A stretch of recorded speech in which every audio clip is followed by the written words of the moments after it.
Hello guys, কেমন আছেন আপনারা? আজকে আমরা রান্না করব দেশি মুরগি হাতে মেখে আলু দিয়ে। দেখুন কিভাবে করি। প্রথমে আমি মুরগি কেটে নিয়েছি, পেঁয়াজ কাঁচামরিচ আর টমেটোও কেটে নিয়েছি। এবার তেলে কড়াই বসিয়ে দারচিনি এলাচি তেজপাতা দিয়ে দিলাম, পেঁয়াজ দিয়ে দিলাম, কাঁচামরিচও দিয়ে দিলাম। দিয়ে আমি এগুলো সব একসাথে ভেজে নেব। আর পাশাপাশি মশলাগুলো আমি মুরগিতে মেখে নেব। প্রথমে রসুন বাটা দিলাম, এবার আদা বাটা দিলাম, লবণ দিলাম, হলুদ গুঁড়ো দিলাম, গুঁড়ো মরিচ দিলাম, জিরা ধনিয়ার গুঁড়ো দিলাম।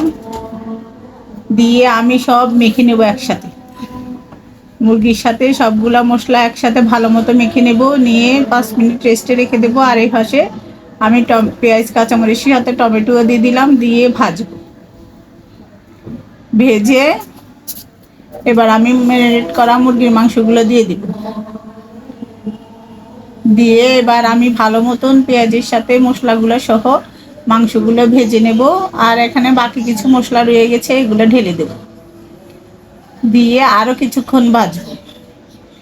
এভাবে ভেজে ঢাকনা দিয়ে রেখে দেব।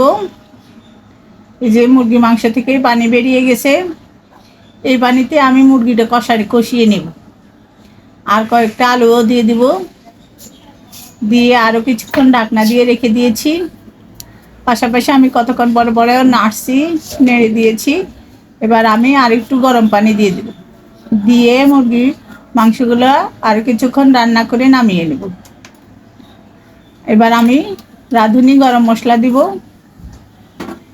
এভাবে উপরে দিয়ে রাঁধুনি গরম মশলা দিয়ে কিছুক্ষণ নেড়ে রান্না করে নামিয়ে নিলেই আমাদের মুরগি রান্না হয়ে গেছে।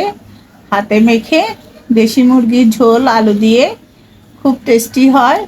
এভাবে আপনারা রান্না করে খাবেন। আর ভালো লাগলে আমাদের চ্যানেলটা সাবস্ক্রাইব করে দিবেন, লাইক করে দিবেন, শেয়ার করে দিবেন, ফেসবুকে ফলো করে দিবেন। আজ এ পর্যন্ত। আল্লাহ হাফেজ। যে যেখানে আছেন ভালো থাকেন, সুস্থ থাকেন। আর আমরা আরও নতুন নতুন ভিডিও দিতে পারি, আমাদের জন্য দোয়া করবেন।